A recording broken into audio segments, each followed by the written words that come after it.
Welcome to Attention Retention with Jackie McManus, your source for the latest trends in transportation recruitment and retention.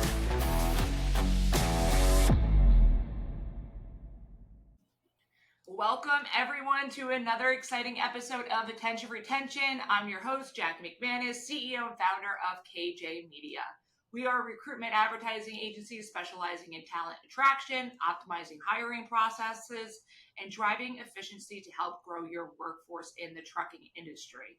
And on this show, we explore the world of the 3 R's, recruitment, retention, and recognition, by interviewing industry leaders and experts as we dive into strategies, the challenges, and successes of the overall trucking industry and workforce management. And this week, I am absolutely thrilled to be joined by Jeff and Miranda that are at Brown Dog Carriers in Maine. Thank you two so much for joining us. Thanks for having us. Yeah, thank you. Absolutely. I have a feeling this is going to be an exciting podcast, a fun podcast. And what's really incredible about Brown Dog Carriers is that it's a family-owned, Maine-based company known for its commitment to safety, driver satisfaction and retention, operational excellence, and with a strong focus on not only just recruiting drivers, but retaining drivers. So aiming to create better jobs and stronger communities across New England. So really also priding yourself with your clients and customers on delivering dependable, on-time services backed by the best equipment in the industry. So before we dive into the 3 R's, could you guys both walk us through your journey and where you are today at Brown Dog? I think, Jeff, let's start with you. Yeah, absolutely. So I've been around with Brown Dog for about 6 years. Prior to Brown Dog, I was in the distribution world with Sherwin Foods, delivering ice cream. So it was kind of pretty easy transition from Sherwin over to here, doing along the same lines of things. The company that I was with, Sherwin, had decided to sell out, and I was looking for local home, family home, where I'm going to be known as myself and not as just the big number on a board. Met with Greg and we sat together, and when I started this with him, he had 5 trucks and a couple drivers, and now we're up to 38 trucks and 38 drivers and 22 trucks. Is that right? Yep. Yeah, we've grown it over the last 6 years from 5 trucks and 10 drivers up to what we are today. That's an exciting time. I mean, yeah, and also, 6 years, that was right before COVID. Yep. Yeah, so an interesting time too to be growing the fleet, to say the least. But that's quite a bit of growth in just a short amount of time. That's great. And Miranda, I'd love to hear more about you and walk us through your journey. I know you're relatively new with the Brown Dog family, but we'd love to hear your journey and how you became who you are there.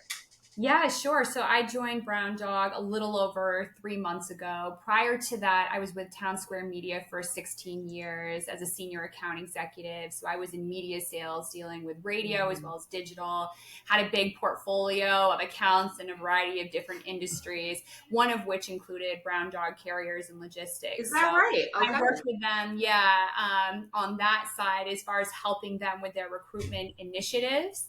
And then, back in May, Daryl had approached me, letting me know that the company has had some fantastic growth and that, they were really looking to be able to add to the team with hiring a director of marketing and sales. But one of the things that really attracted me to Brown Dog was how entrepreneurial the company is, and really helped to, getting away from that corporate world, which was getting pretty stagnant, after 16 years. So it's been a breath of fresh air, and this team here is fantastic. I'm so happy I made the switch. Plus, you get to work with Jeff every day. Yeah, absolutely. I get to work with Jeff. Yeah. Are you kidding me? He's my work husband, so. Depending who you ask, that's a gift and a curse. Yes.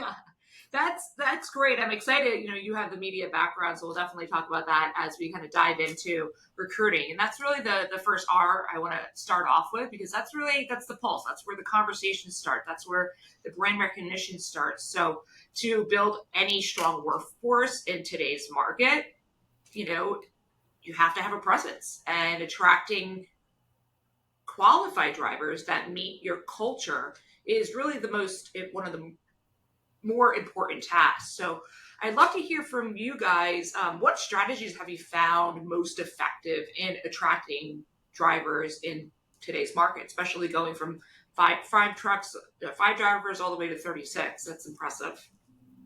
Yeah, I guess one of the biggest things is, the background of the company. A lot of the drivers that we've been getting in nowadays see that our involvement within the community, that we're not just there to come in, make the money, and keep on running.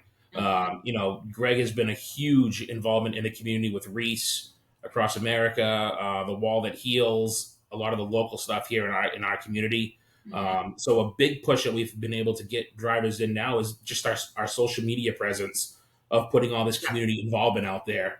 Mm-hmm. People see that and they see, hey, these guys actually care, and these guys are for just the community they're in, and want to actually help out that way.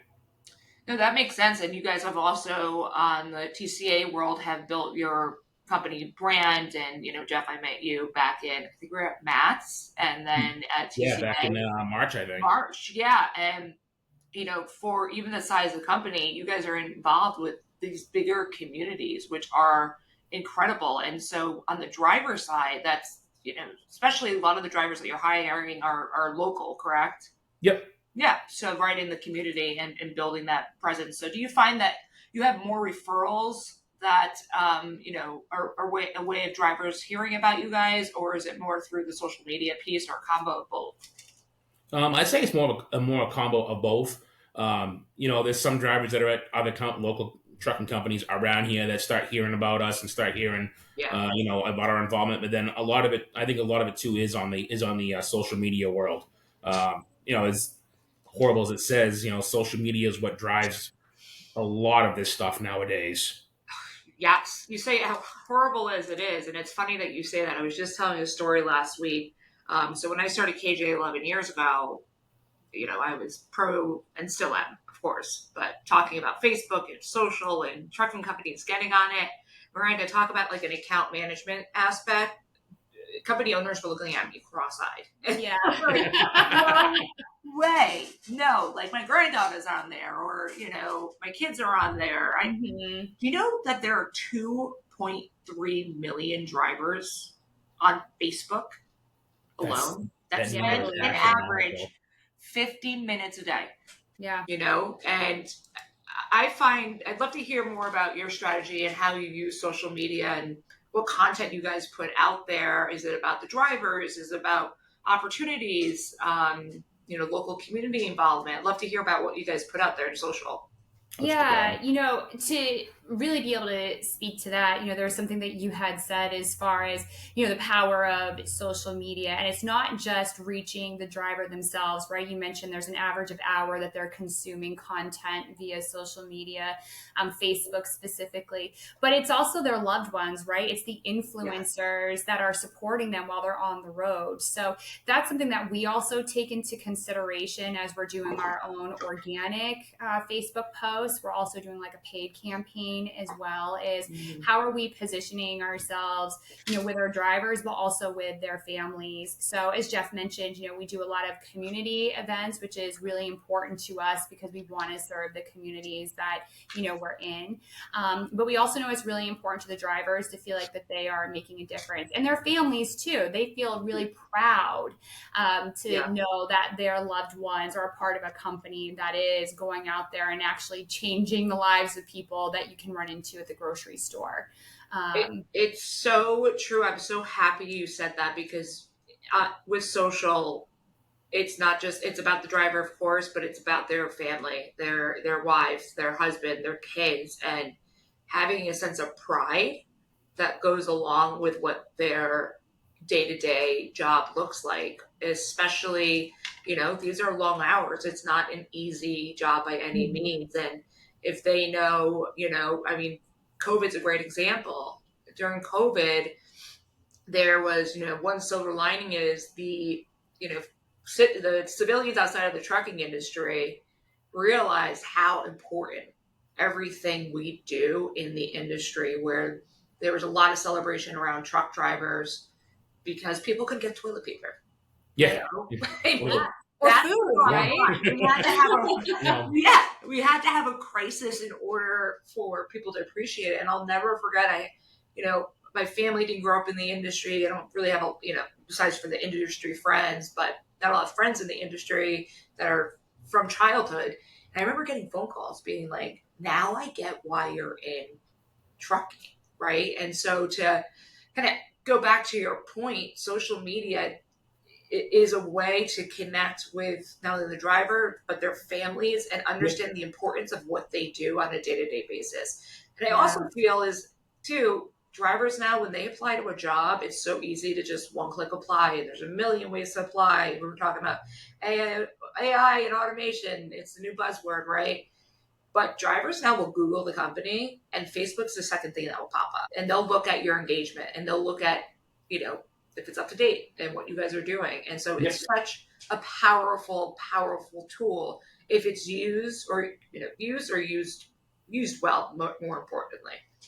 Yeah. And so you had, talking about the influencers of these drivers, right? Yeah. It's also, we look at that on the recruitment side. So, we're using testimonial videos from our drivers who are, they're telling our story firsthand, right? Because as a driver, I don't want to hear it from, no offense, Jeff, right? Who is, he's on the phone all day with, dispatching and that kind of stuff. I want to hear from the person that's in the driver's seat that's doing it, that understands the why, because every driver has a why on making the sacrifice for their families to put in these long hours and to earn their paycheck, right? So by having our drivers tell their stories, by putting it out on social media, that's huge for recruitment. It's huge for, loved ones when their significant other maybe isn't feeling so celebrated at their current, place of employment. Absolutely. Right? Like it's a nice little, Easter egg in the marketing world, they say, but Yes. that's huge. Yeah. So it's like, hey, babe, heard you weren't happy. Yes. I just saw a testimonial from Joe over at, Brown Dog Carriers and Logistics. Check this out. So that's been pretty powerful. Our drivers have been approached by other drivers and have had conversations with them about why Brown Dog. And that's the whole theme we put together. Yeah. It's also helped to support some of the other areas that we're doing advertising, like 10th Street. Yep. Drivers have found us there. So to your point, it's also great as far as brand building. So there's a major ripple effect when you use social media and you do it correctly. I have a question for you specifically, Miranda, because this is, 16 years in the advertising world. A big, I guess, comment or question that I get often is, how do you measure the success, the ROI on social media? And you and I know there's all those analytics in the background that are fun for marketers like us to look at. But when it comes down to it, trucking companies want to know, how many trucks they have open, how many drivers they have available, and the baseline. I'd love to hear your thoughts around how companies can look at measuring the ROI of social media, specifically Facebook. Yeah, absolutely. So we do work with a partner who helps us with the paid portion of our Facebook campaign. Yeah. He gives us reporting and walks through all of those analytics. But outside of that, we really look at, is there a buzz in the marketplace, right? So are we hearing from other drivers that they're seeing it, whether it's our drivers or drivers that are with a competitor. So that's been happening for us. Are they referencing it when they're interviewing? So, that's one of the things on 10th Street that they can put. And we've been getting that. Is there anything else, Jeff, that you can think of? No, not really. Like the big one is the 10th Street. In our application, we have that question. How'd you hear about us? Where'd you see it?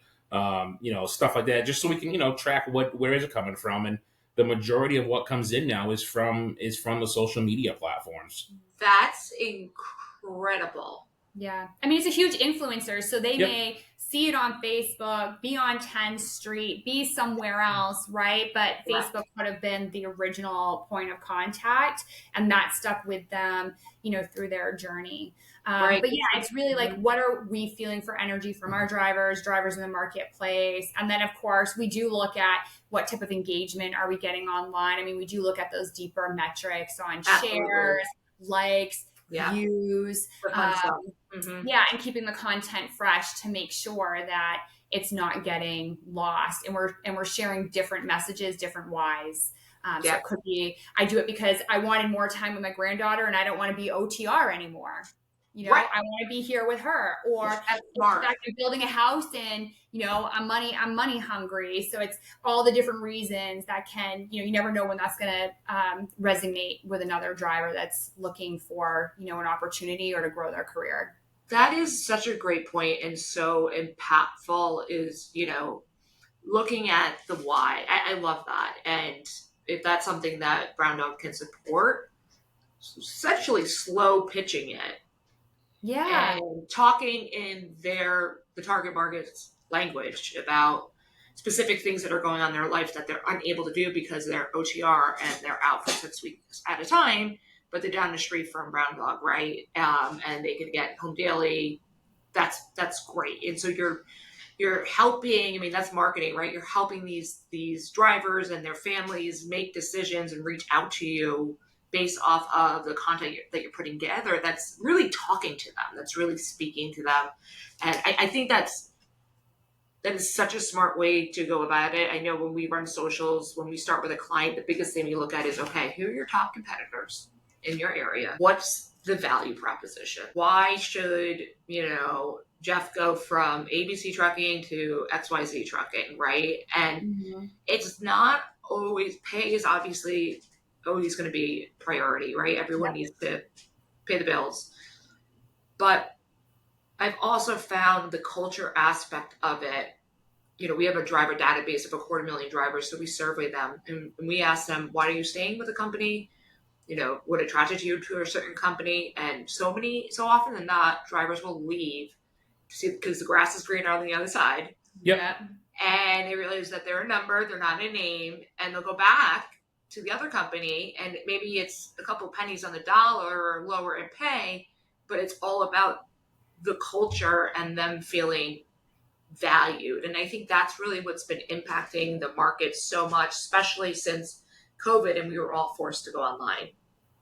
Yeah. And, I will say it's also impacted like our onboarding strategy, which Jeff is always looking at on how to be able to improve that and adding more finesse. So we're taking that, why Brown Dog. So when they're onboarding with us, it's sitting down with the driver liaison and the driver and saying, okay, why Brown Dog? So then it's like, is it miles?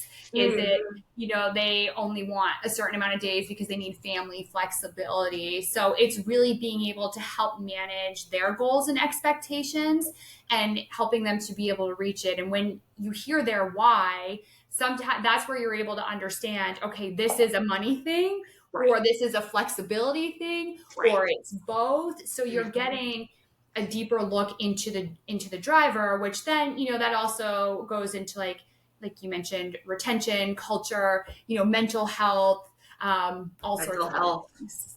Yeah, I mean, one of our biggest successes that has been, we're very flexible when it comes to scheduling with the drivers because we listen to the driver and say, hey, what do you need? I had one employee that was here a while back.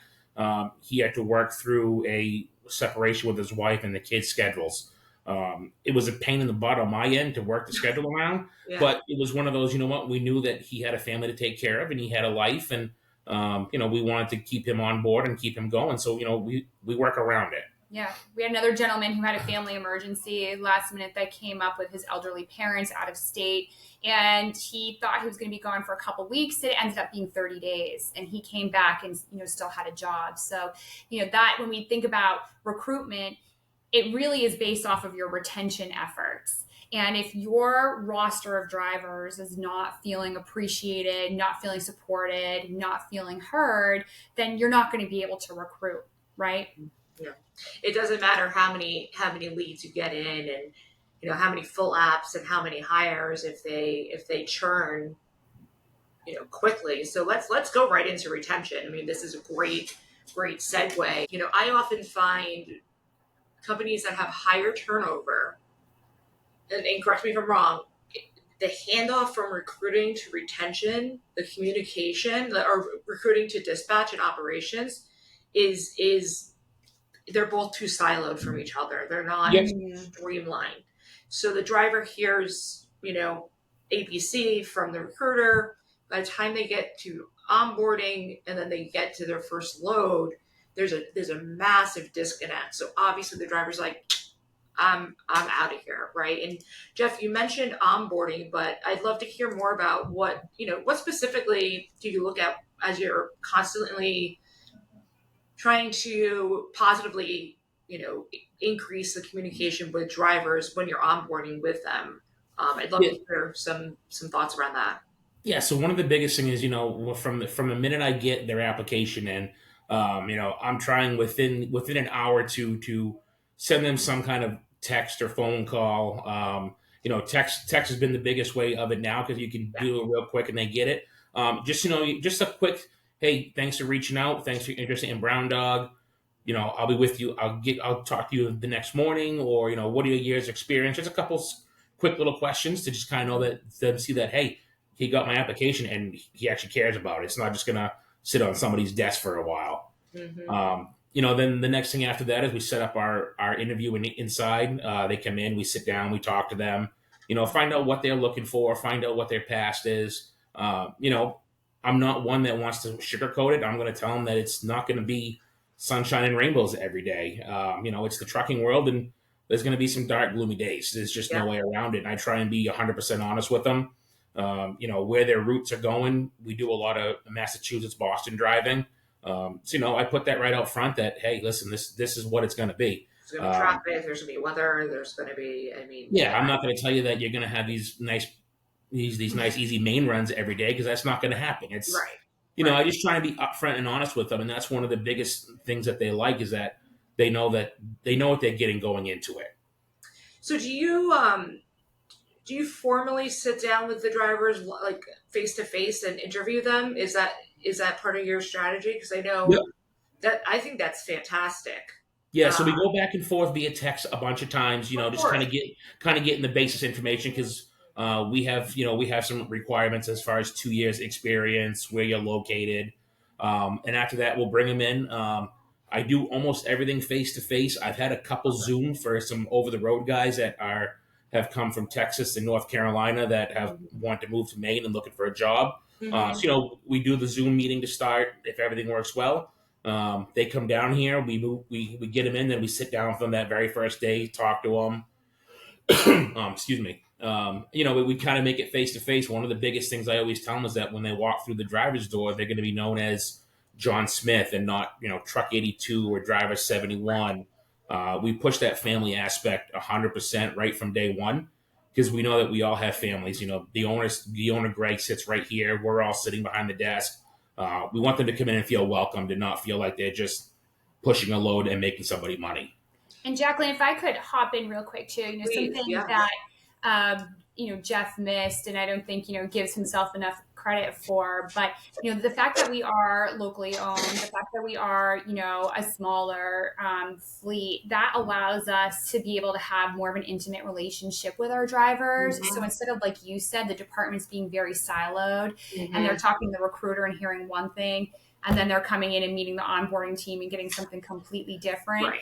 Jeff is that primary, point of contact and communicator the entire time. So that adds a lot of trust, a lot of integrity to the process. And I really feel as though that's why, our recruitment efforts and our hiring has been so successful, is because of that really important piece. I think that's... Look at his face. You come here. I go to Jeff. I know, right? I think it's such a good point, and I'd love to get both of your thoughts on companies. I mean, it's rare. You guys are local; they're able to come in, right? And so that's definitely a rarity. That's the luxury of the freight that you guys have. But a lot of trucking companies out there, they're hiring all 48 states and OTR. And, I'd love to hear your thoughts on, how companies could enhance their recruitment to onboarding process if they have to live a remote type format before they come in for orientation. Well, I think one of the biggest things you said it earlier is the handoffs. Especially some of these bigger companies, there's so many people involved in the recruitment, orientation, all that stuff is, they go from one person to the next, to the next, to the next, and they almost some of them might get lost in the system on there.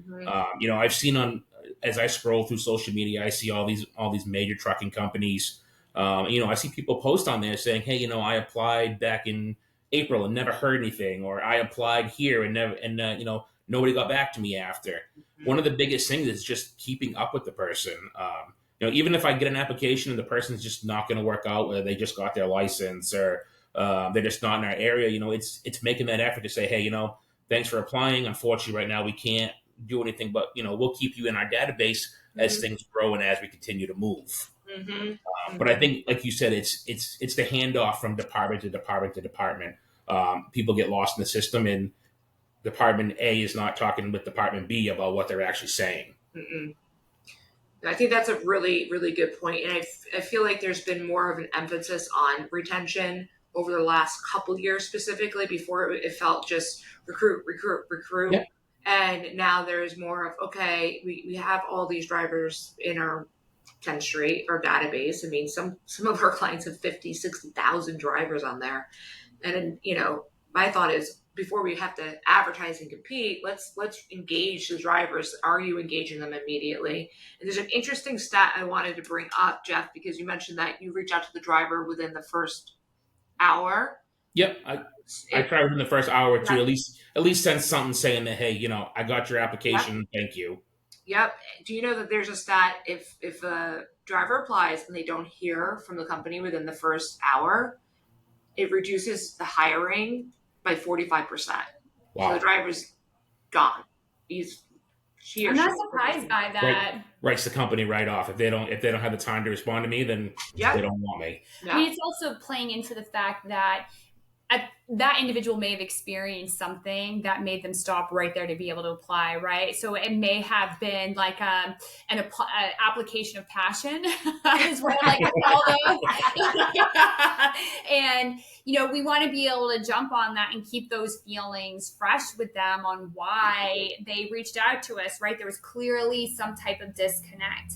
And circling back to the question you asked, Jeff, on what can these bigger companies do?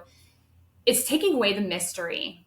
There's too much mystery for these drivers when it comes to what the onboarding process looks like, what it is as a company.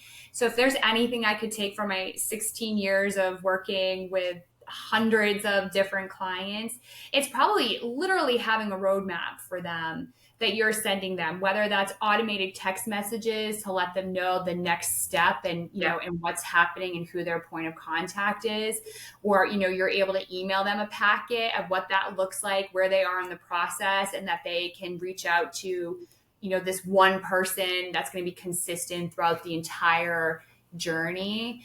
I think companies are starting to get there, but they're a little slow to get there. Very slow to get there. And I love that you said that, because that's something we brought up with a lot of our clients last year, because we saw, on our end, we're advertising, right? So we're seeing all these candidates come through. A lot of them, meet the criteria of 2 years, the OTR, the flat, whatever that specific company requirements are. And then when it came to orientation, they would have a massive no-show rate. And these are drivers, for example, one of our clients at the time, they're flying drivers up to orientation on a weekly basis, or they're renting the car. And you're seeing like 50-60% drivers just not showing up. So we wanted to dig deeper, and it was exactly that. There were, 1,000 truck fleet. There was a disconnect across the board. But more importantly, Miranda, to what you said, the driver didn't know the next step. And so when you think about it, any one of us, because we're more in office, people, if we're going to apply to a position, we get the full, first of all, we get an offer letter, right? Yeah. And we get the next steps, what it's going to look like. And that should be the same for drivers. So we had this company put together not only the offer letter, but an actual roadmap, what to expect. Yes. And their show rate increased. I think they had like 10% didn't show after a couple of months. And it was because of that. I mean, which is awesome. And it is it feels like a no-brainer, if you will, but I think companies, when they grow so fast, they just forget big details, in my opinion, that have big impact. And it's that constant communication and the driver understanding what's next for them. Otherwise, they're kind of just a fish out of water trying to figure it out. Who do I call the recruiter? Do I call the dispatcher? Do I call the number that was on Indeed? Right? And it gets really frustrating for the driver. Yeah. Or, then they envision, if I were to work for this company and my truck breaks down, who am I supposed to call? Who am I calling? Yeah. Right. Or an accident happens. So it's really, really critical that you're setting that expectation from the first second that you're interacting with them. Yeah. And I do love having, obviously every company is structured different, but having the recruiter involved with the driver, at least for the first, if they can, 60 to 90 days, because that's typically who they build a relationship with, right? I mean, they build the relationship with you, Jeff. And so, that's who they want to talk to if they have a question, right? And if there's a way, to structure that for these bigger recruiting teams, I think that really makes a difference, because that recruiter really brought them in. And so, and then they can aid them in the communication with dispatch and all of that. But it makes such a difference when the driver knows who they can speak to, who, they know the person that they're speaking to. Yeah. They know who to go to, and they know who's going to give them the proper answers that they actually need. Yeah. Yeah, absolutely. So I'd love to hear we mentioned engaging employees is something that's part of retention, right? It falls into one of the buckets.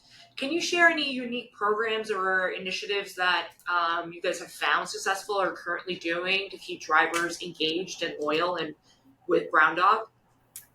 Well, this is an area of opportunity, I think, for all fleets that are out there, ourselves included. You mentioned that retention becoming more of a focus, because if you're investing all of this time to be able to bring the driver on, right, why are we not continuing to make that investment in them? So something that we launched at the beach earlier in the fall is called Drafting the Best. And so we were really riding the coattails of the football season, where we wanted to recognize our MVP drivers and have them help us draft the best drivers in the fleet. So we presented our drivers with customized football jerseys, as you can see here. Love that. Has wreaths across America. Oh my gosh. We have a QR code that takes them to our application page here. Genius. And then, of course, everybody's number one when they're part of Brown Dog. That is such a great shirt.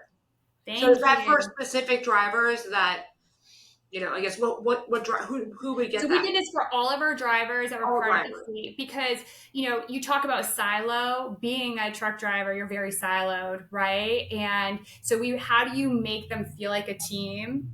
Because they are part of a team, I love that. But they spend so much time independently. So by having these shirts created, we also presented a letter with each one of them. So it says, "Congratulations, you've been drafted to the all-star lineup. You've officially made the roster for the best team in the industry, and we couldn't be prouder to have you on board. Every day your contributions drive our success, and now it's time to celebrate your MVP status. To honor your dedication, we're presenting you with this exclusive one-of-a-kind jersey. Wear it with pride and show the world you're part of a winning team.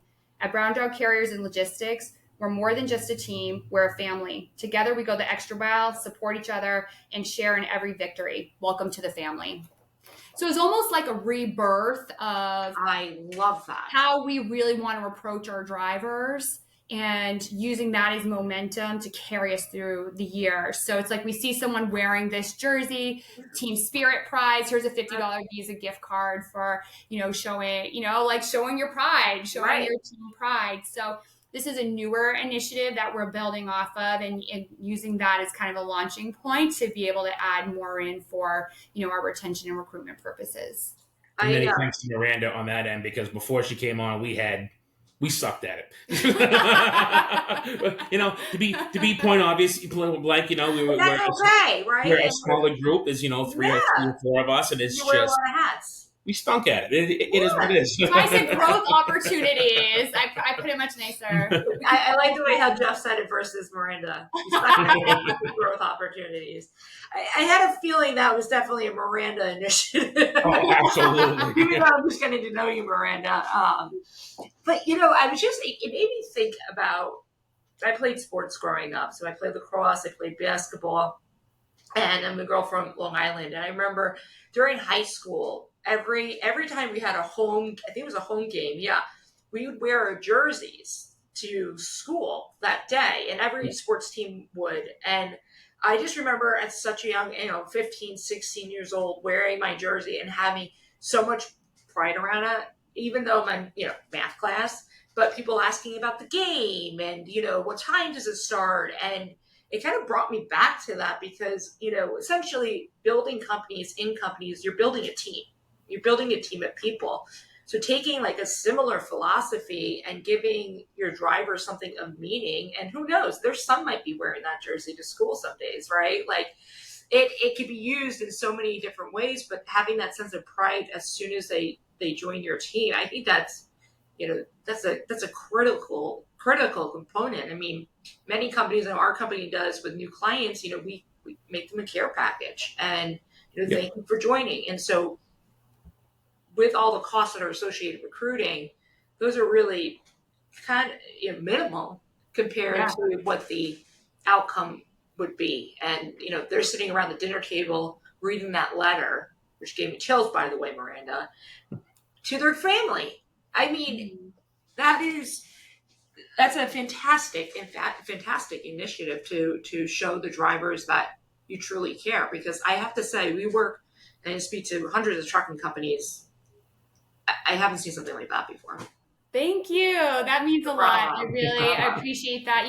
And the jerseys have been great. We went to an open house for a prospective client we're looking to land. I happened to have been wearing my jersey. I was at Dunkin' Donuts later that week, and there was someone that recognized me because of my jersey. I had a manager from Walmart who has, close to 200 trucks under him. And he was asking for a jersey. I'm like, sorry, dude, you don't work for Brown Dog. This is a Brown Dog exclusive. You gotta apply and go through Jeff first. Yeah, exactly. Jeff's gotten feedback from, some of our other clients who've seen the drivers wearing it saying, those look really sharp. And that was awesome of you to do that for your drivers. So it helps on the retention. It helps on the recruitment. It also helps with client engagement. So, we're always trying to look at what's the ripple effect and how much momentum can we get with this? Like how far can we take it? That's such a great, and even like if a driver is not in one of your trucks and maybe they're wearing the jersey on a Saturday and people come up to them, right? So it's just, there's so many different ways to measure that success and make people feel like the drivers feel like a part of a team and a community. Absolutely love that. Now I got a question for you guys. Once the driver, let's say, he's been working with your company for now 90 days, right? Assuming they're working with, maybe dispatch and maybe Jeff, you still to some degree. What does communication look like to drivers that have been with your company for, 6 months, a year, 2 years, 10 years? Is it, are you guys calling them? Is it email? Are you physically seeing them every day? I'd love to hear more about the communication that you guys have. Yeah, so with the communication piece, I mean, we're such a small, we're that smaller company. There's myself, John, and Liz that sit in a corner right by the driver's room door. So as they come in, if they want to come in and chat, they're coming in. If we see them in the driver's room, it's hey Jim, hey Josh, how you doing? It's opening up that way with them. We do a quarterly meeting. Our driver liaison, who is Liz, does a quarterly meeting with all the drivers. All right. Okay. Takes them in, takes 10, 15 minutes of their time, sits them down, discussing, how's the family? How is this going? Are there things you'd like to change? Just kind of a check-in type process with them. And then, we have our dispatch line, which is on the side of my hip 24/7. Yeah. Anybody needs something or they just want to grunt about their day because they just had a bad day and they need someone to blow up at. Yeah. The phone's on, I pick up, and some days it frustrates us, but some days it's, they just needed someone to vent to. Part operations, part therapist in a way. More therapists, I think. Definitely more therapists some days. Yes. Yes, But I can yeah, so understand that. with, Yes. with us, it's a lot of open communication. They know that they can just come through that driver's door, and there's usually somebody sitting there, or they can just reach out and say, hey, I got to sit and chat with you, and we'll make it a way to get here, and I sit with them. Yeah, that's great, and the luxury of having that a small company in New England. New England's a very I lived in Plymouth. I don't know if I told you this, Joe. I lived in Plymouth, Massachusetts Yep. Okay. Yeah. for some time, and I loved it up there. But you can get to Connecticut in a minute, right? Like it's very tight knit up in the Northeast, and especially as you look into Maine. And so you're able to have that opportunity to connect with the drivers as much as possible. I'd love to hear both of you guys, kind of your thoughts around these larger carriers. Even if it's 100 drivers, right? Like Brown Dog will be there one day. How will you manage? And there's only one Jeff. So far.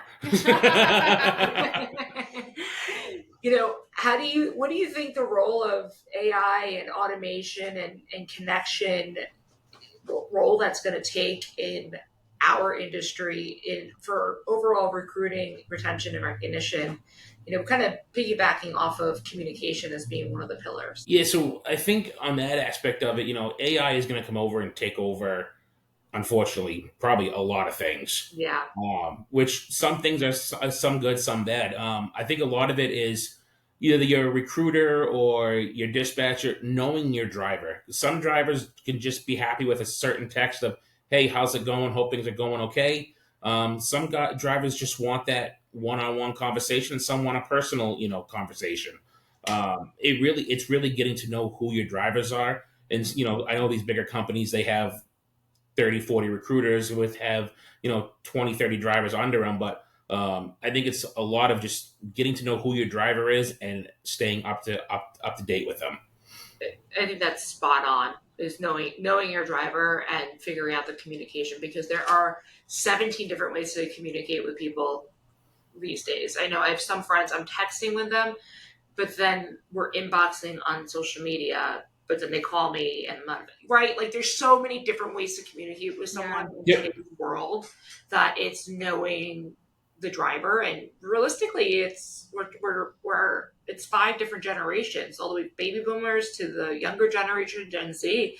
Everyone communicates different, Yeah, I mean, I have one driver. He absolutely refuses to text. Everything will be straight email. He'll email me, so he's doing his email from his phone, but he just will not text it. Everything is straight up email, and it's just knowing that that's the line of communication that I have with that driver, and that's how if I need something, I'm gonna email him. Mm-hmm. At the end of the day, though, even though you are working across 5 different generations, there still needs to be the human contact. There still needs to be that point person, because there are nuances with each individual that I don't care how smart AI is, it's never going to be able to replace the connection that somebody has. So, even if you have a driver that's younger and they're in their late 20s and all they want to do is text, at the end of the day, they want to feel valued. AI is not going to make somebody feel valued. It's going to be, Jeff, our driver liaison, Liz, myself. That's what's going to make them feel valued. Getting, your standard message from AI doesn't make you feel that great, right? It's like a birthday card that instead of my friend writing it, someone else wrote it that didn't even know me. There's a balance. There's a balance of using that technology, but still making sure that you have those interpersonal connections. I couldn't agree with you more. I think there's ways that we're exploring it for our clients, that, how can we take some of these manual tasks and automate them that really don't need to be done by the recruiter themselves, with the biggest focus of not removing the human element. It's not to replace recruiters, it's just to make them more efficient, especially at scale. And, again, it's so easy to apply for these drivers, 10 companies at once. How do you realize if that driver is right for you? But the human element in recruiting is the most critical aspect in our industry. That's one of the reasons I fell in love with this industry.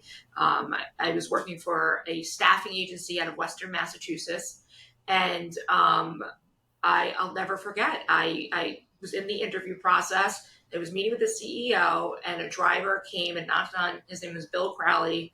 Knocked on his door, and he needed some money, some gas. He was just kind of down.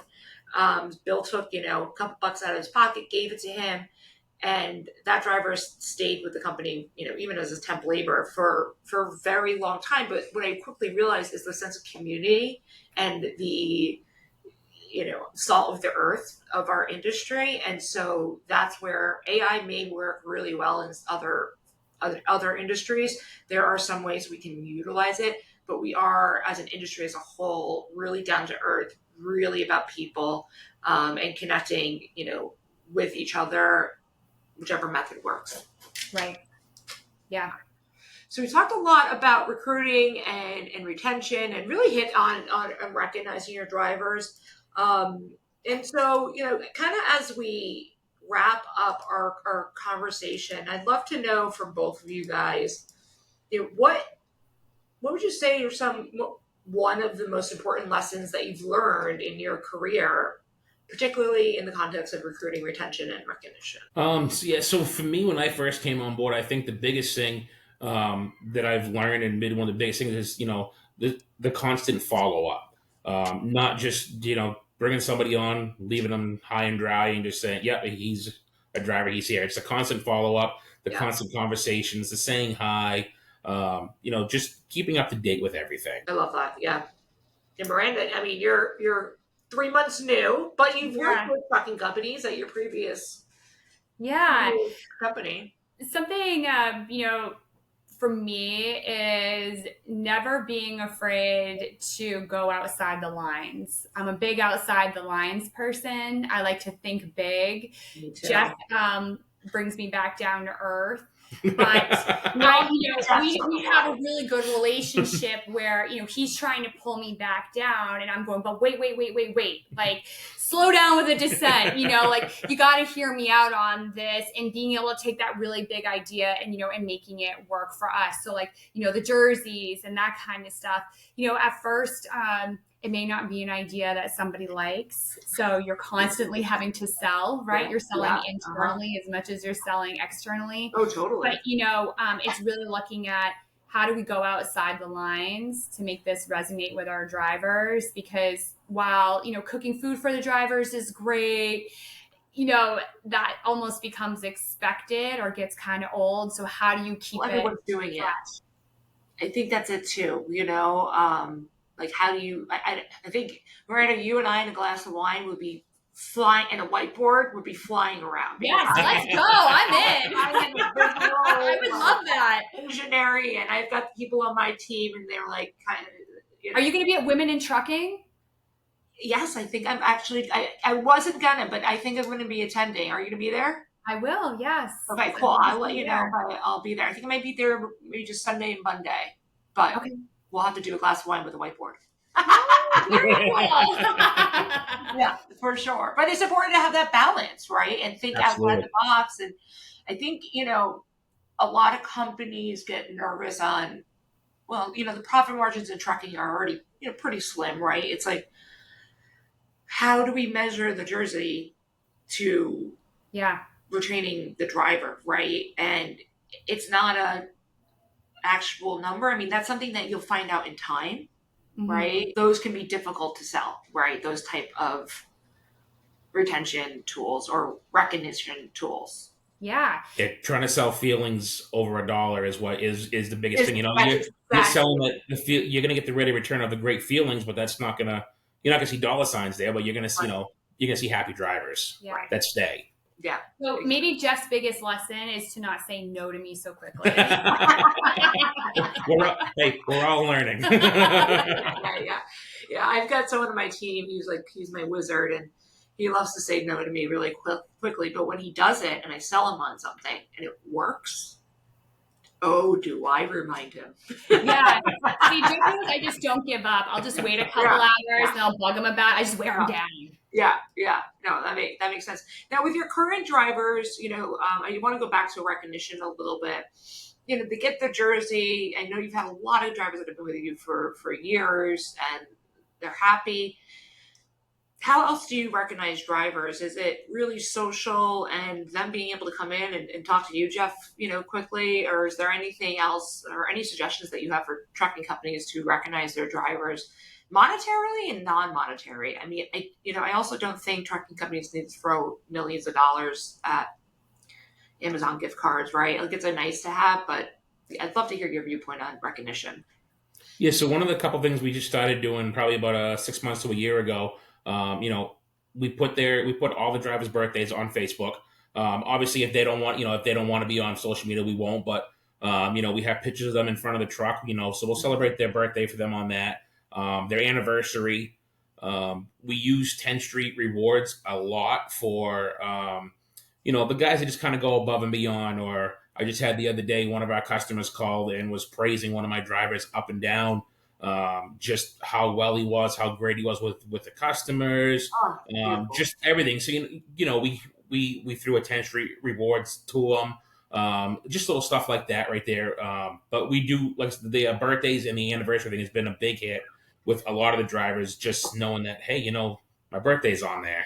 Yeah. One Rider too, right? The Rider Safe Driver program that you nominate drivers for. Yeah, so Rider, who we lease all of our trucks through, Rider, they do a Driver of the Month program. So every month we put a driver in for it, and if they win, Rider they get some Rider branded clothes, a camp chair. They do umbrellas, stuff like that.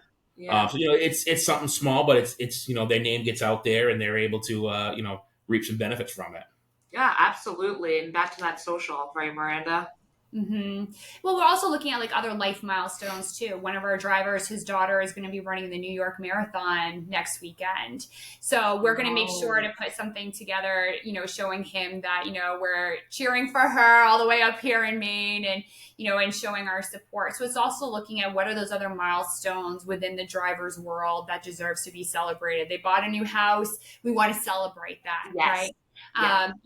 Whatever it is that they're celebrating, we want to be able to celebrate that with them because we understand that bleeds into our world as much as we bleed into theirs. Absolutely. Well, I can tell you this, Miranda, I'm right on the New York City Marathon route. So, nice. And my friends and I love putting together signs. So if there's any signs you want us to put together, yes, we That'd should totally do that. Oh my God, that would be huge. Hold the sign. Just give me her ID number. Okay. An ID number. Yeah. Anything like that, we can hold a sign. We're right on the Bedford Avenue. Okay. So, we could do a nice little sign for her. On our end, it's something we like to do for people, whether that'd be great. You can get a picture of you with the sign too. Yes. Yes, absolutely. Yes. And it's that's fantastic. Big group that we do. So we kind of rotate and then we got someone that's tracking the runners on the phone, like, they're coming up. So wow, you guys are very official.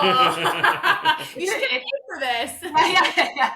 It's the best one of the best days of the year in New York City. It's so fun. It's incredible. And we're the halfway mile, we're 11th mile where we are. So they're halfway. Right. And so we're promoting they need that motivation, that power up motivation. You're at that point where they're questioning all their life decisions at that point.